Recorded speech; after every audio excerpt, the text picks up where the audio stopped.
Hey, business building warrior, it's Jim. I've got a guest today on the episode, so we'll be bringing him on board here in just a moment.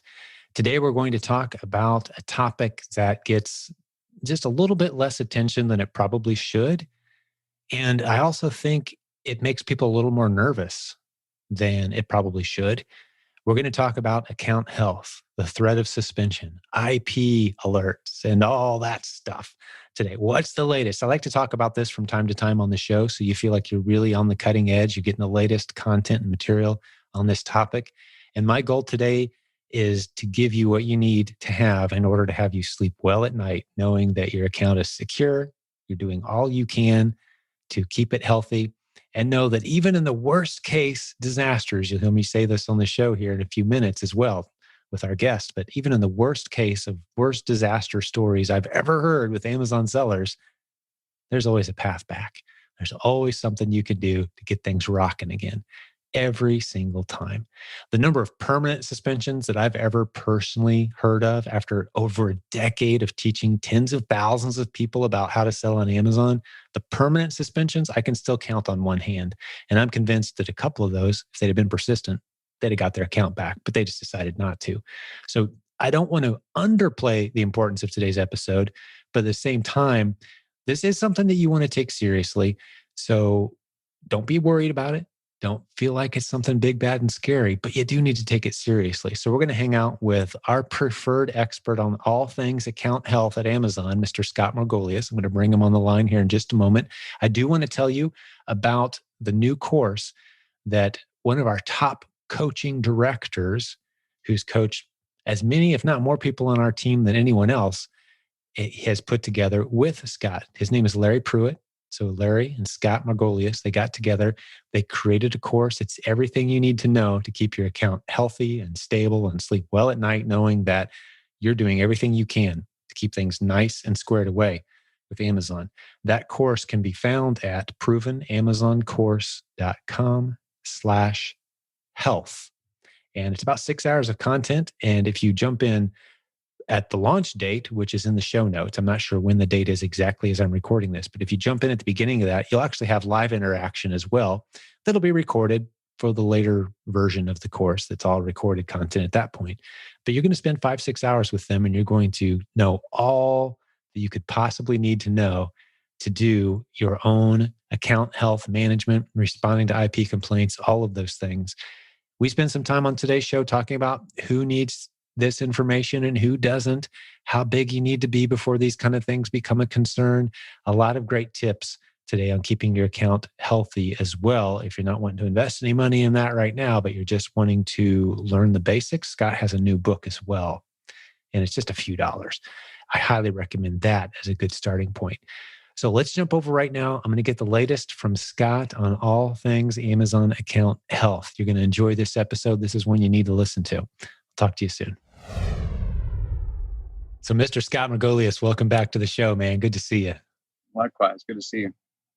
Hey, let's get right into account health. What's happening out there? What are you seeing? You are our go-to expert, as people just heard in the introduction. Like we've refer pretty much everyone to you when they see these IP complaints and these interesting challenges, lawyer letters, or whatever you can get yourself into here. So what are you seeing? What's the landscape? I keep seeing the account health concerns that are specifically related to IP complaints. And it really makes me want to put together a plan to approach Amazon to fix these problems at their core, right? Because sellers shouldn't have to be dealing with these issues. A lot of this is just because the system itself is broken. And the dirty little secret is that there are a whole bunch of people out there in the world making money off of the fact that these IP complaints and this broken system exists. And I'd much rather see it fixed. And I don't want to have to deal with them either. You don't want to have to deal with them as a seller. I don't want to have to help you with them. I don't like them any more than you do. And let's spend our time on production instead of absolutely paperwork on top of paperwork and all of it's unnecessary at the end of the day, right? 100%. Who wants to mess around with this stuff? It's completely unnecessary. Yeah. It's just because the system is broken. It shouldn't even exist. Yeah. It reminds me, just as you're saying it, I feel like we're describing I'm one of these flat tax guys, simplified tax. I want to be able to fill out my taxes on a postcard. I right? agree completely. We've created this entire industry of experts who have to get advanced levels of knowledge and education and skills because our tax code is hundreds of thousands of pages and volumes of information that no single human can ever comprehend. And Amazon starts to feel that way a little bit on this whole area, right? It's Oh, like, for sure. come on, guys. Nobody knows what's truly going on. But let's cut to the bottom line too, just to give people hope in case they're not in the Amazon arena already. We don't want to scare you away. I mean, we're 100%. still looking in like about a 95% rate of like, hey, everything's cool when you do get these suspension scares. Is that still an accurate stat?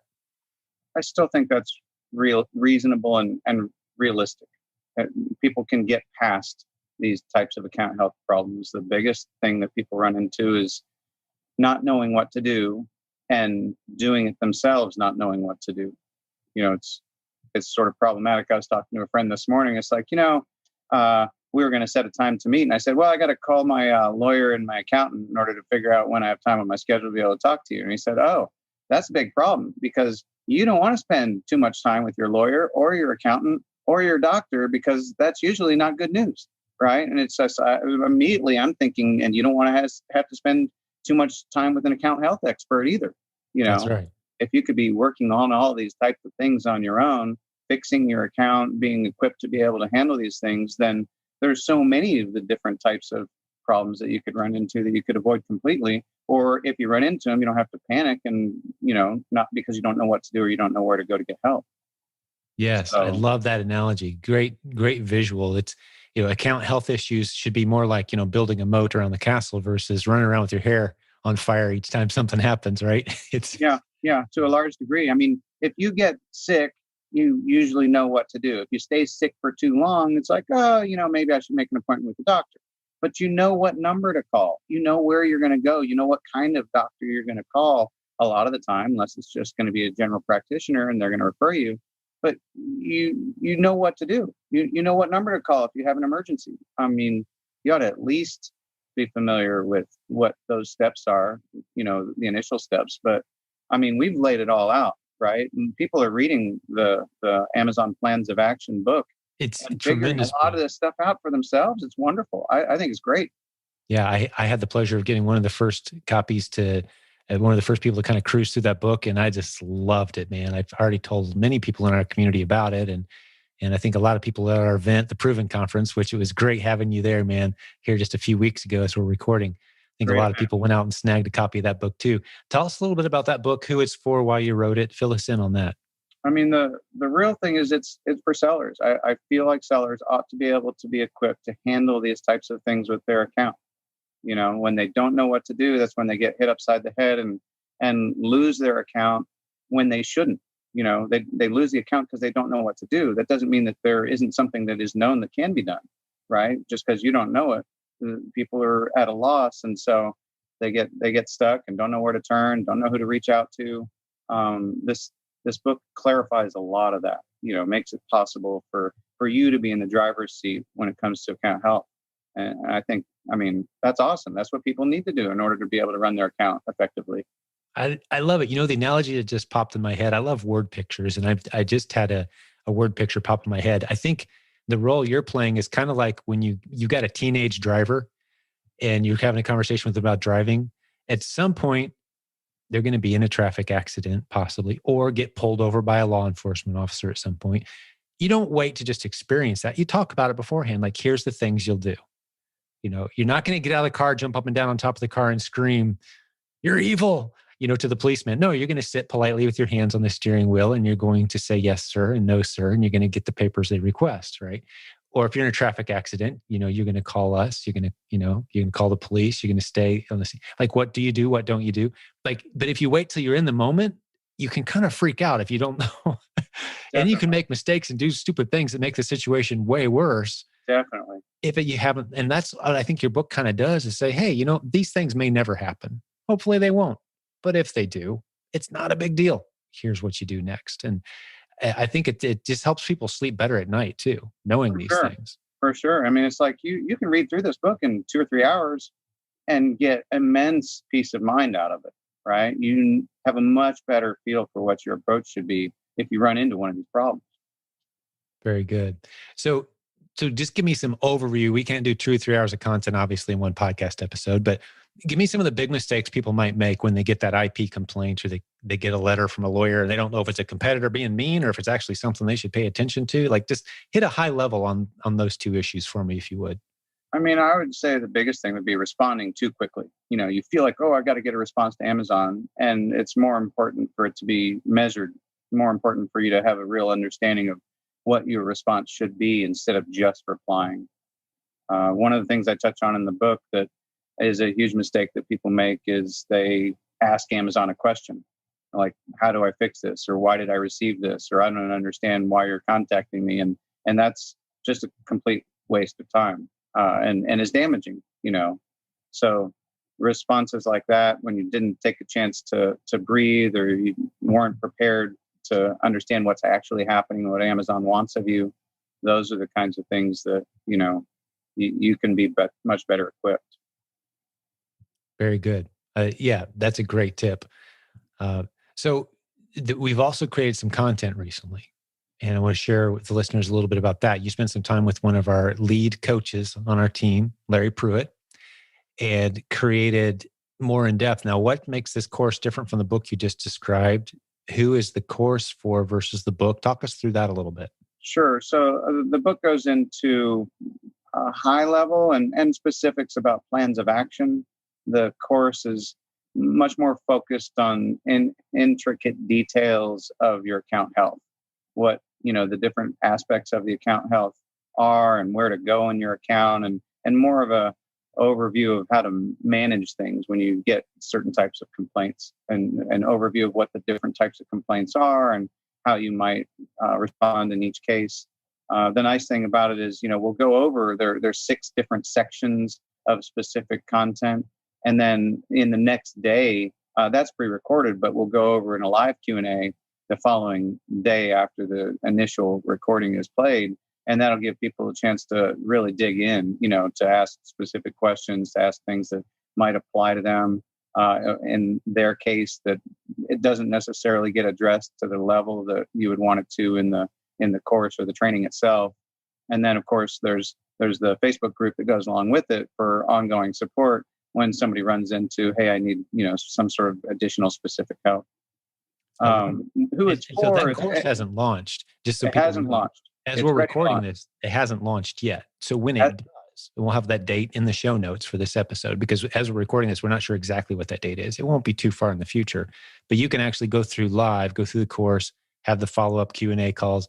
That Facebook will be an ongoing thing. So maybe if someone's listening to this 6 months after we recorded it, that should still be, we intend to have that as a fully operating offer where you can buy the course, get into the Facebook group, and really set yourself up. Correct me if I'm wrong, Scott, but the idea is here to be competent enough that you're checking the right things with enough frequency, or someone on your team is, that you can avoid the vast majority of these issues entirely.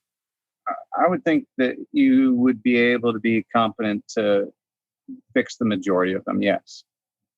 There's still going to be questions. You can't cover absolutely everything in a 6-session course. There's just, years of knowledge that goes into it, but it should cover at least 80%, of the types of things that you would run into. And I mean, the reality is the course itself, anybody could benefit from it, but the people who really should be looking at it are the ones who are doing a certain volume where it's getting to the point where they get these more regularly. It's a common thing on their account where they're looking at the account health dashboard and they get the things showing up all the time, and they're wondering how to handle that. And are they ready to have somebody else do that for them in terms of, do you want to hire somebody, a VA, train them with the systems and processes that you can build out from the training, the course? Or, do you want to have somebody else in your organization to do it? But if you're the person who's in charge of account health, it'll give you a much better understanding of how to handle things and help you be more efficient as well.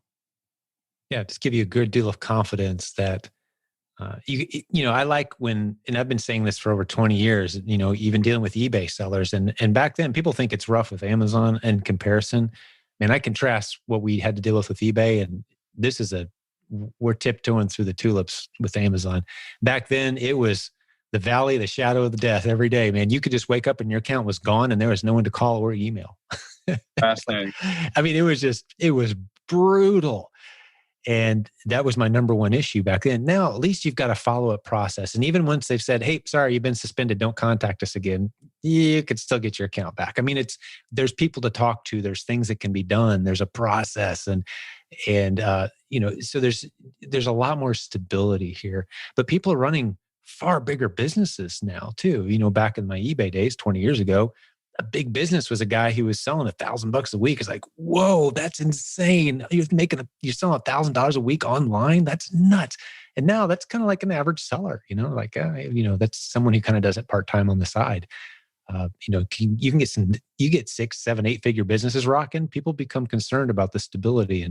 And I think from everything I've seen, Scott, looking at the landscape of account health training and education, you really are on the cutting edge. And you flat out worked some miracles that we've seen firsthand in this community. You've got some connections. You've been doing it a while. You can get deep in the weeds on just about any issue and speak with confidence. And I love that you finally got some tangible content.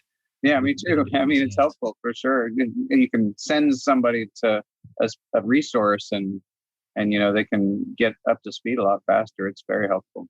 Sure.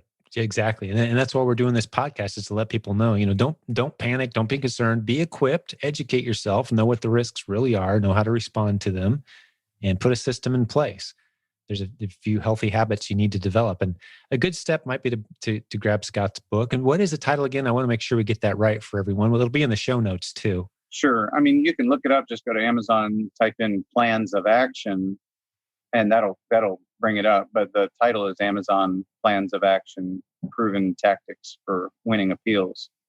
Beautiful. I mean, the biggest takeaway for me that people should be keeping in mind is don't wait until you have a problem in order to learn how to fix it. When we know that this is a problem that you're likely to have, you could be putting in the time right now to, spend 2 or 3 hours reading. At a very minimum, you would be far better equipped to handle a problem like this when it comes up.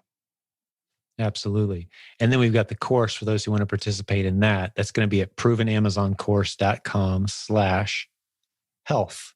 Easy enough. provenamazoncourse.com/health. That'll be in the show notes as well, along with the date of launch. And even if you miss the launch and you're not in the live experience, we'll have an ongoing offer as well for people to get the recordings and go through that, or maybe someone on your team, depending on the size of your business.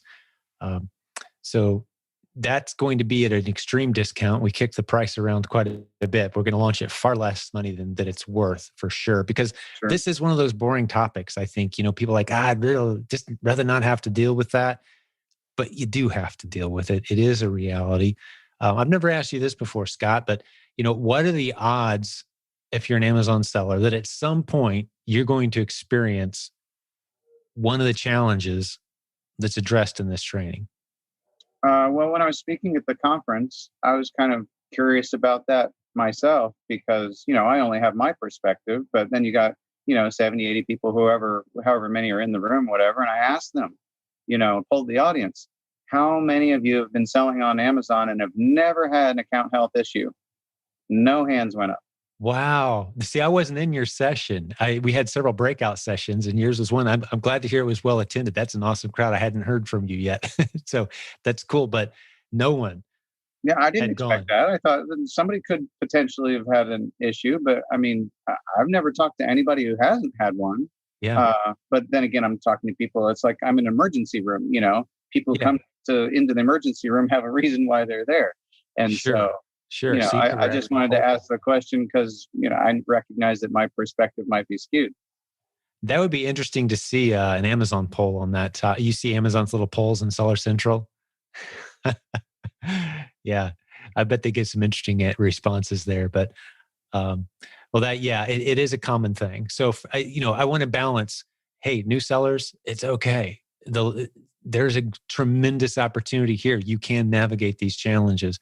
But you need to do it intelligently, especially if you don't want to have a handful of sleepless nights when you do get some of these issues popping up.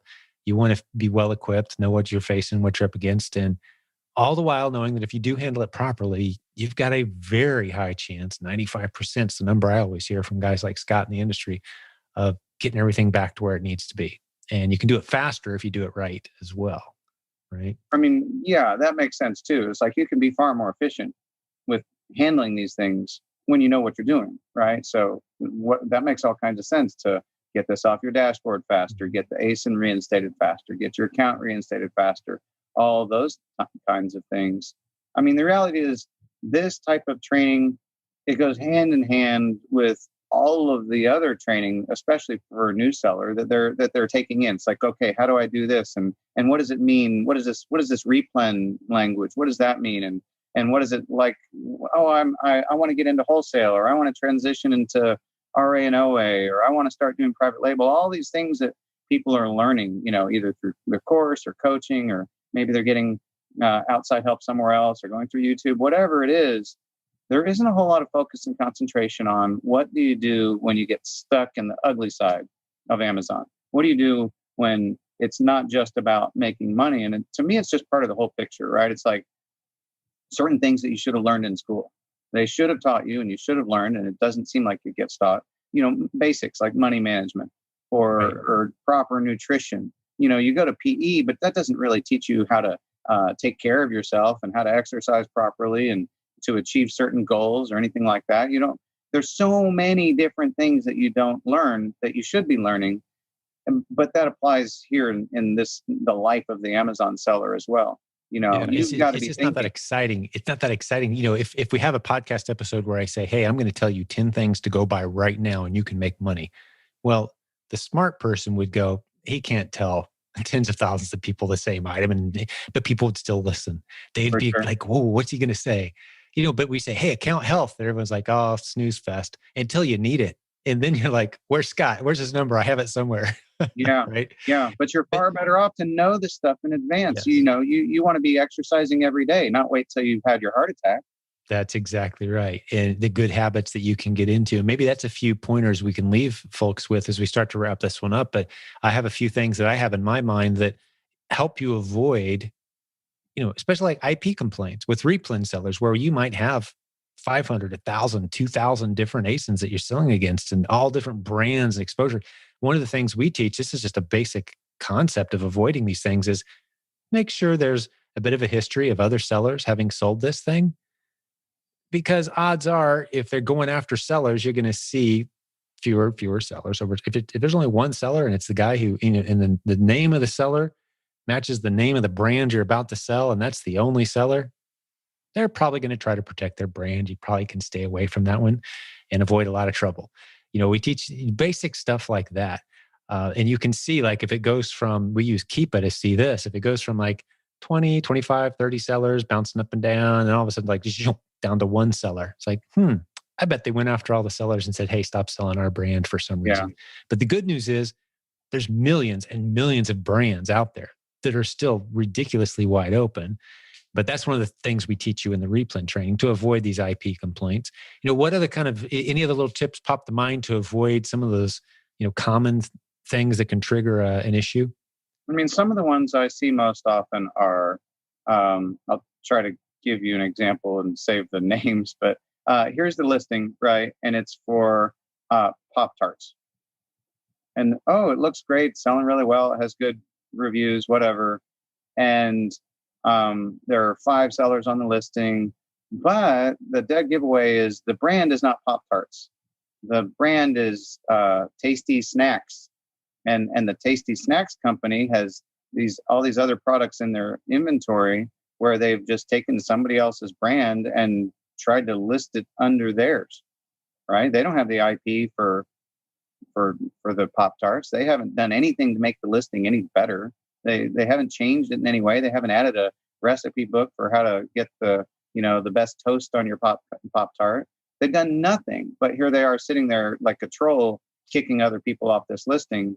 But the problem is that's something that you as a seller should have recognized that's happening here. If it doesn't say Pop-Tarts in the brand, if it says some strange name that doesn't match what the product is, that's a dead giveaway.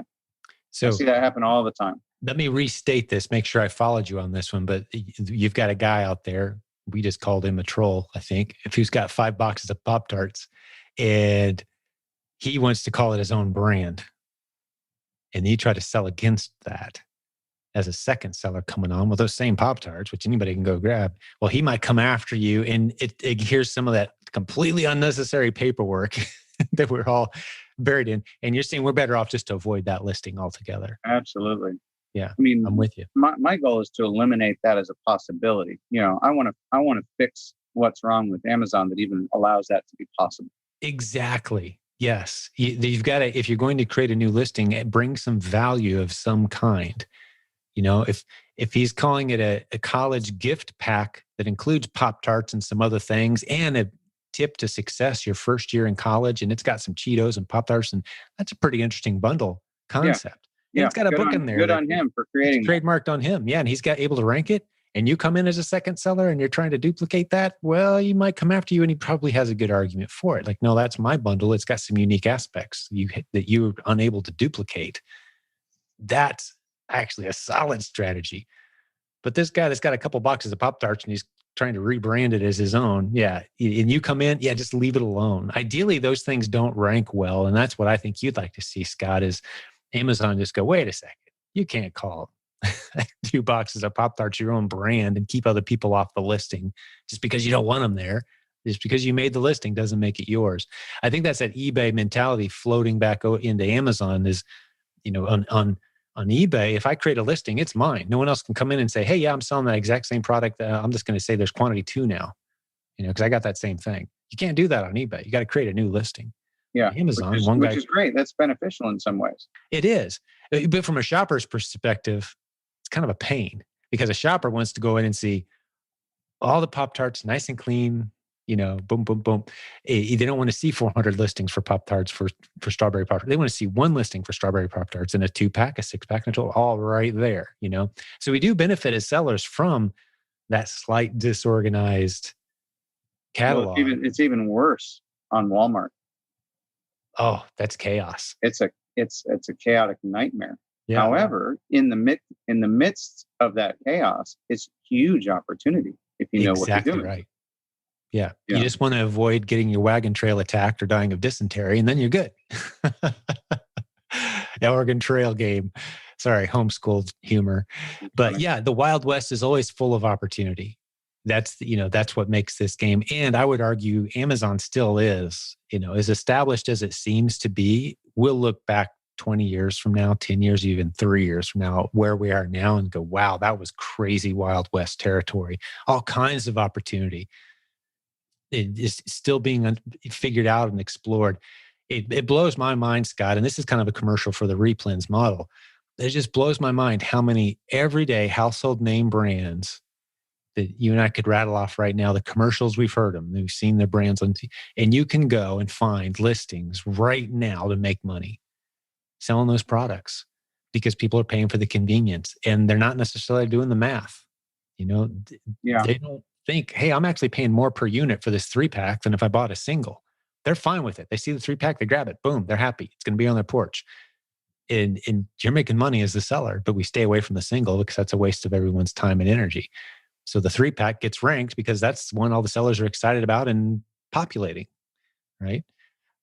So there's all kinds of opportunity out there. But I love the point you made about avoiding listings where it's someone is trying to put their own brand on products that are already branded. That's a really good tip. And you can see those sellers too. They often do it frequently. Yeah. Yeah. So you want to avoid bundles like that as well. Just because, I can create my own lollipop that goes along with the coffee mug, doesn't mean you should. That they consider that to be theirs and you should too. Yeah. Yeah. That's a great tip. Anything else common that we can avoid? I think we pointed out a couple of good ones here. I mean, I haven't seen a whole lot of instruction on the significance or importance of condition and prep. Everybody thinks of that as the same kind of thing. It's like, okay, you put tape on this and you put it in the box and, it looks pretty new to me, but it's such a big deal. So many complaints on Amazon are driven by buyers who are upset with the quality of the product, the condition of the product, the way that it's packaged. It's not showing up in brand new pristine condition. And you can control a lot of that, both when you're sourcing and as you're prepping and packaging and shipping to Amazon to make sure that the product that the buyer receives is in the exact condition that you sourced it in, which hopefully is pristine and meets Amazon's definition of new. There are so many different parts of that equation that you really need to know. Yeah, you can't get away with that. I mean, you'd be amazed at the stuff I've seen show up that I've ordered from eBay. I mean, it definitely looks like somebody packed that in their basement, or maybe in the middle of their campsite or anything. I mean, it's just anything goes. And Amazon standards are so much higher. You don't want to try to get away with things like that on Amazon. Yeah, we've had to, in our own business, had to shut down a few listings because it was a great seller, but we sent in a batch, 5, 7 of them that just weren't packaged properly, and Amazon got a few complaints like, "Hey, you're not allowed to sell that anymore." Yeah, Oh man, and it there doesn't it take goes. much. Right? I mean, they'll clamp down on you. It used to scare us to death when that happened, but now we're selling so many products that these things happen. But that's money walking out the door. Use a little extra bubble wrap. Use the right size box. The 3-foot drop test. I like to scare my team from time to time. I'll walk into the warehouse. I'm like, all right, 3-foot drop test, and I'll hold something up over there. Like, no, don't drop it. I'm like, I should be able to though, right? And like, yeah, but let's not do that. It's funny. I remember going through a trade show one time with my brother.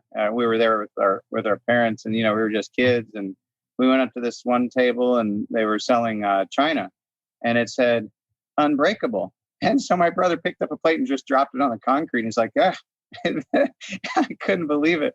But I mean, did it break? Oh yeah, shattered everywhere. People are freaking out.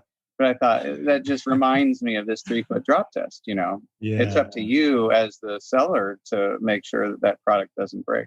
It is a 3. Is it 3 or 4-foot? I can't remember. I don't know. It's one of the two. I forget. I get, I always, the reason I forget is I always like to make it better than what Amazon standard is. So if they say 3, I say 4. If they say, I want you to respond as a seller within 24 hours to messages, I want a seller to think about this in terms of get back to the buyer within 3 hours, not 24 hours. Right. Respond to Amazon, not in 24 hours or 48 hours, respond within 3 hours. But you can't do that unless you know what you're going to tell them. If you know the answer in advance, you don't want to be scrambling and trying to figure this out within 3 hours, sure. But you do want to respond as quickly as you can within reason. Highest possible standards. Well, let me ask you this. How much time should someone commit to learning account health? If let's say I've got a reasonable size account, I want to sleep well at night knowing that it's secure. Your book's 2 or 3 hours. This course is 5 or 6 hours of content. And then on an ongoing basis, what's it look like? Just time commitment wise. Help me quantify it. That might be enough. In terms of learning, you're obviously always learning, paying attention to what's going on with the terms of service. And don't let me forget when you're asking, okay, what are tips? What are things that people can be doing? And I say to myself, terms of service, and it triggers me to tell you, read the terms of service. Yes. You shouldn't be selling on Amazon if you have not read the terms of service, the seller code of conduct, and the business solutions agreement. That is hypercritical. Yeah, that box you checked when you were signing up and just scrolling through. Yeah. There's some important stuff in there. For sure. And one of the lines, I mean, this is Jim's interpretation is, hey, if we decide we don't like you someday, we can make you vanish from the planet, basically. Pretty much. I'm going to send a message to somebody. They own. He's like, no, this is my business, Amazon. They're like, terms of service, actually, this is our sandbox. We can, if we decide we don't like you one day, poof. That's why multiple income streams are so important. But I've met the people who work in these departments. I know that you have as well, Scott, and in their defense, they're dealing with tens of thousands of different attempts to scam their system from bad actors every single day. And they have to throw a lot of bathwater out. Sometimes a baby gets caught in there and they do everything they can. I've had them, I know it's heartbreaking to them. I've had these conversations like, we don't want to throw away people's family business and neighborhood businesses that have grown out of the garage and we don't want to crush those dreams. None of them get pleasure in that. But they're throwing out a lot of bathwater every day. Just keep that in mind. Tens of thousands of scam accounts being shut down pretty much on a daily basis, last I heard. That is, I think, another important thing to keep in mind is that Amazon's not trying to get rid of you. You know, No. like if they quote unquote suspend your license, they don't want you to not be able to drive. They just want you to pause and, you know, figure out exactly what the problem was and how to eliminate it. Right. Keep the problem from getting worse. Stop it. Well, it's a small issue. And then let's get back on the road and get back up to speed. That really is their heart. And I know that they've got KPIs where they're recruiting new sellers aggressively. They want more sellers. They want more products. They take that whole thing of the everything store very seriously. They need tens, if not hundreds of thousands of more sellers coming in with products. They've built this infrastructure for it. So no, they're not trying to get rid of sellers. All these crazy theories you hear, like, well, Amazon just wants to get rid of third-party sellers so they can keep it all to themselves. No, I had a senior VP tell me we have no intention of ever being anywhere near as competent at finding all the products and all the discounts and the deals and populating the shelves. Like, that's what you guys do. Third-party sellers, you guys are so much better than we will ever be. We don't have the infrastructure, the team, the qualifications to tackle that the way the crowd can. Mm. They need Going us. back to your question about how much time somebody should be spending. Yeah. I mean, a lot of it depends on the size of your account, but I, Mm. I mean, I would say everybody should be spending an hour a day working on their business instead of in their business, and that one of the first priority things that should be taking place during that time is your account health. And if it takes the whole hour, so be it. But normally it wouldn't. But if you have that time set aside, it's like, okay, every day at 9 o'clock a.m., I'm going to work on my business. And the first thing you do is check your account health and pay any attention that is necessary to that. You know, that'd be a really good place to start. And then That's the a bonus is great example. you can make huge strides in your business during any of that hour that's not spent on account health. Yeah, it's the old Abe Lincoln. You give me, 8 hours to chop down a tree. I'm going to spend 6 of them sharpening the axe, right? Like, that's where you make your big moves, is when you're working on, not in. If you're scrambling, packing and shipping and finding products constantly, you may think the hamster wheel is where it's at, but stepping back and building a few more hamster wheels sometimes, or hiring some faster hamsters, you want to work on your business. You want to make sure you're oiling those hamster wheels, making sure you're compliant with the way your hamster wheels are arranged. Step back from the rat race. And I think we've used some really good word pictures today, just off the top of our heads too. We didn't plan this. We got some good ones, man. Well, Scott, I sure appreciate you, man. You're a friend of the community and a friend of many Amazon sellers inside and outside our community. And I know you take your business very seriously, and your walk with God seriously as well. You've got a servant's heart, man. It's just a true pleasure working with you and walking with you, man. I agree. Thank you. I appreciate the sir. opportunity. Thank you for mentioning the book in the group. You're the first one to mention it. You're the first one that I sent it to read, and I really appreciate it. And thank you for the invite and for the visibility at the conference. You guys put on an incredible conference, and I love your group. Well, the door is always open for you, man. You've served this community selflessly for many years, and the results speak for themselves.